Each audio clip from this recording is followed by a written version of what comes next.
The coastal waters of the Northwest Pacific, home to some of the world's most spectacular wildlife, including the killer whale. But this is no paradise for the ocean's top predator, and below the surface, a disturbing scene is unfolding. It's really frustrating to watch the continuation of their downfall with really no action taken as we watch whales die one by one. This is the story behind a community of killer whales in crisis and two of their biggest advocates in a desperate bid to protect them. If we can't conserve a species as beloved as a killer whale, I really don't think there's much hope for anything else. Could this be the end for these iconic ocean giants?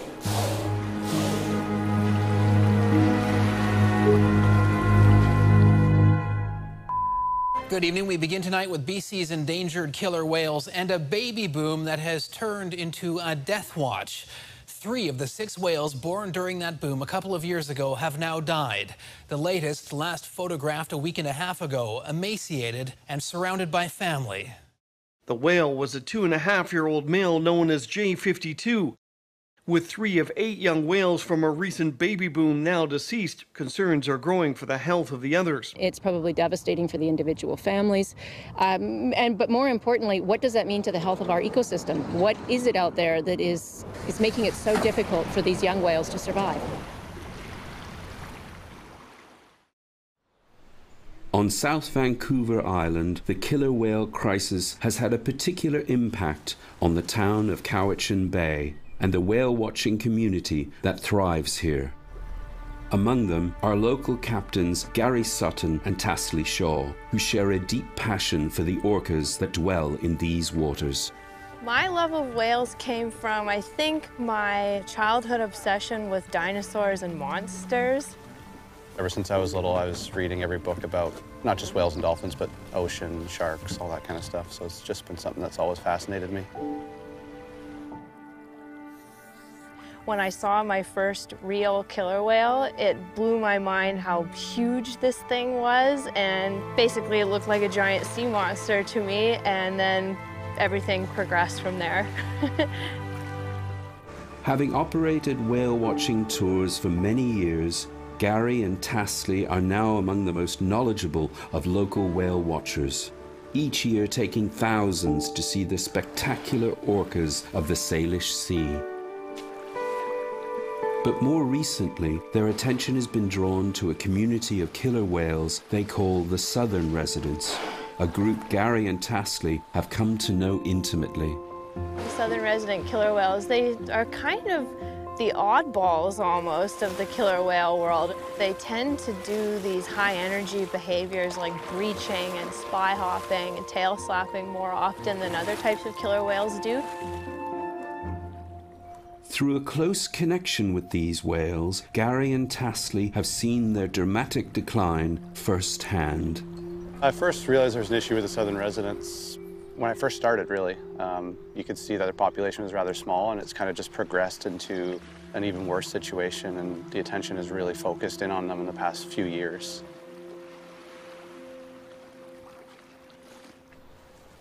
At the start of this year's whale watching season, Gary and Tasley are already very concerned about the southern resident killer whales. Not only have they suffered a series of tragic deaths, they have also been missing from the Salish Sea for over a month, a strange occurrence for this group. They spent a lot of their late winter and into the spring in the northern part of the Salish Sea, which isn't completely unusual, but what is unusual is they haven't really been back since. As each day passes, Gary and Tasley are becoming increasingly concerned about the welfare of these orcas. Typically, we would have seen them a few times already throughout April and May, and we haven't. Hoping to find answers, today Gary and Tasley are venturing out to the Salish Sea to try and locate the southern residents. But it is a challenging task, even for these seasoned whale watchers. We find the whales mostly the old-fashioned way, just going out, scanning, using binos, but it's also a really cooperative network of people here in Lower Vancouver Island area, so It works really well that way because we are looking for big needles in a really big haystack. But spotting the residents also depends on a knowledge of the other killer whales found here, as the Salish Sea is also visited by large numbers of transient killer whales. We identify the whales by their saddle patch mostly on the killer whales, so that's the white patch just below their dorsal fin. But also the fin itself has unique shape as well as unique scarring, sometimes nicks and scrapes. Despite the number of orcas found here, Gary and Tasley have come to know the southern residents individually, helped by the unique identification number given to each whale. I think the most memorable encounter I ever had with the southern residents was the day that J49 was born. The whole pod kind of came together, the whole immediate family of J49, and they were kind of jostling him at the surface and pushing him around, and it seemed to be a palpable excitement. Heightened activity state, certainly, that they had this new little family member. Definitely shed a few tears that trip.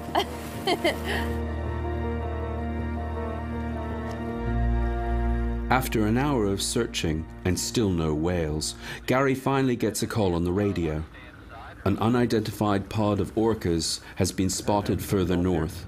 Could this be the residents finally returning to the Salish Sea? Where did they get picked up? They're up at Long Harbor right now. Oh, really? Yeah. While it is promising news, Gary and Tasley need to move quickly, as the whales that have been seen are some distance away and are traveling fast. This is an area where the residents do come by sometimes.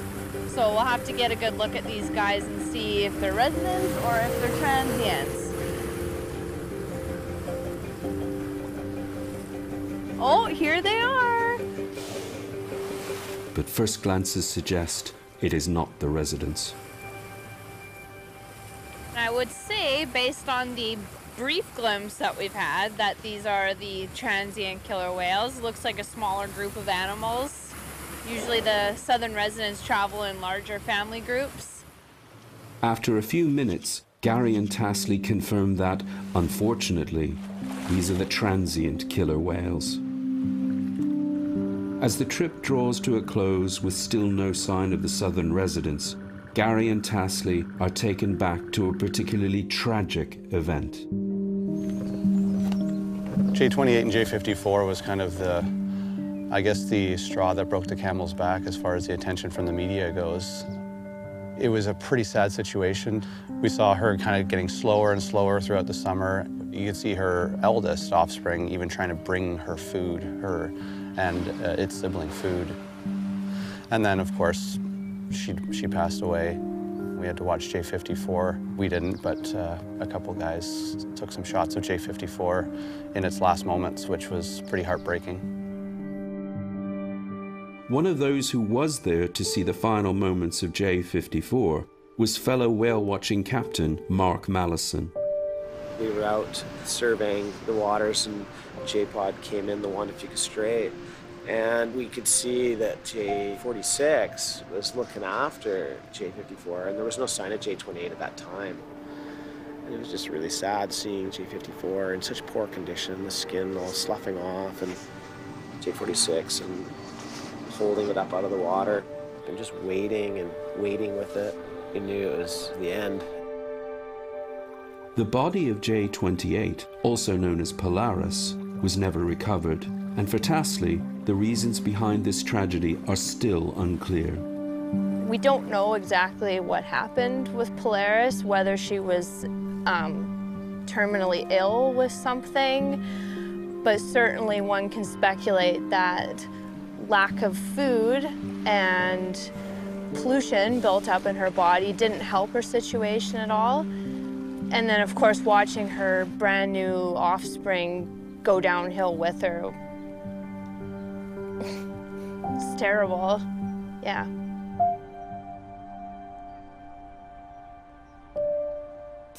Despite the killer whale's legendary reputation, and unlike the seal hunting tactics of the transient orcas, the southern residents specialize in just one type of prey, which perhaps most shockingly has all but vanished from the Salish Sea. If you look at the numbers, there's a direct correlation between the amount of Chinook salmon that are around and the amount of southern residents that survive or die.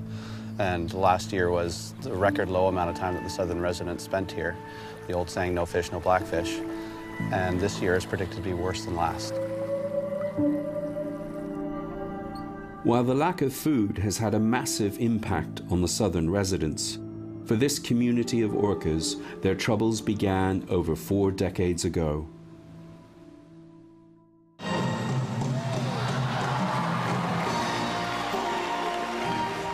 Coming from the captivity era, where their population was hit really hard, it was an uphill battle already.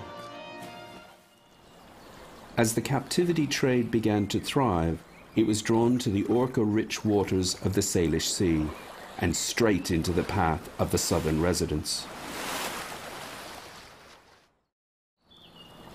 Meanwhile, as Gary and Tasley formed a greater connection with the whales here, so the bond between them began to deepen. I met Gary through the whale watching industry. We worked for rival companies in Vancouver, and we ended up arranging like a group get-together, and that's how we started talking. We became friends, and it grew from there. It was definitely a forbidden fruit kind of situation, but we both quickly realized that we were both very obsessed with the whales, and things progressed from there.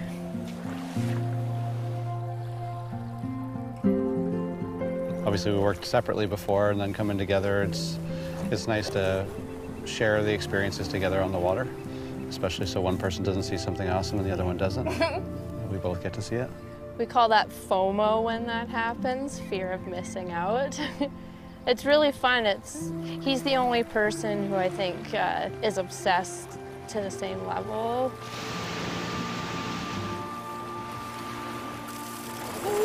Holy moly. Woohoo! Nice. God, that was wicked.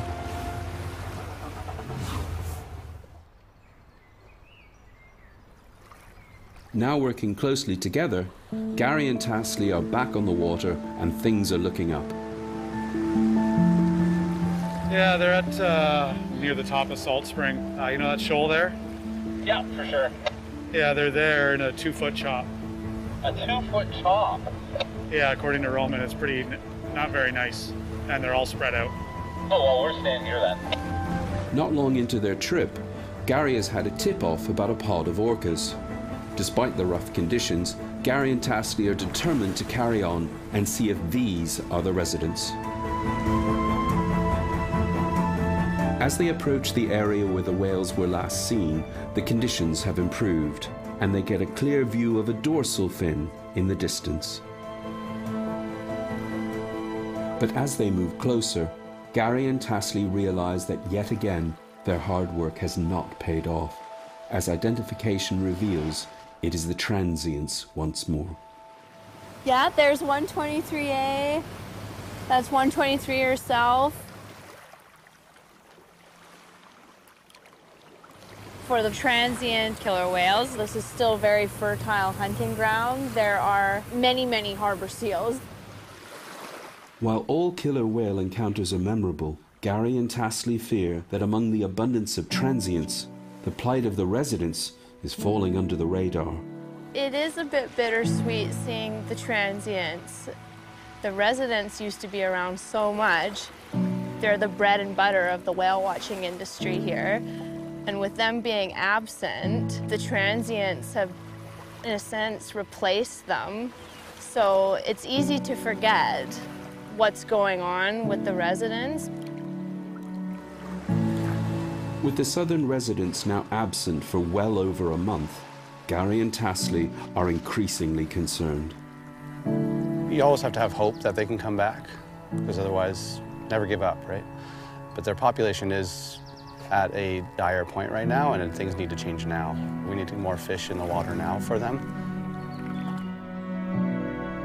I think it really does show how we care for the natural environment as a whole. If we can't conserve a species as beloved as a killer whale, I really don't think there's much hope for anything else. And it's not fair, and their downfall is because of our action. And this is a special culture of killer whales that once they're gone, that language, that behavior, that culture is gone, and it would be a tremendous loss to lose that on our coast. The future seems uncertain for the southern resident killer whales, and without increased government intervention, they are unlikely to survive. For Gary and Tasley, a long and difficult road still lies ahead as they hold on to their last hopes for a united effort that changes the fate of this much-loved community of orcas.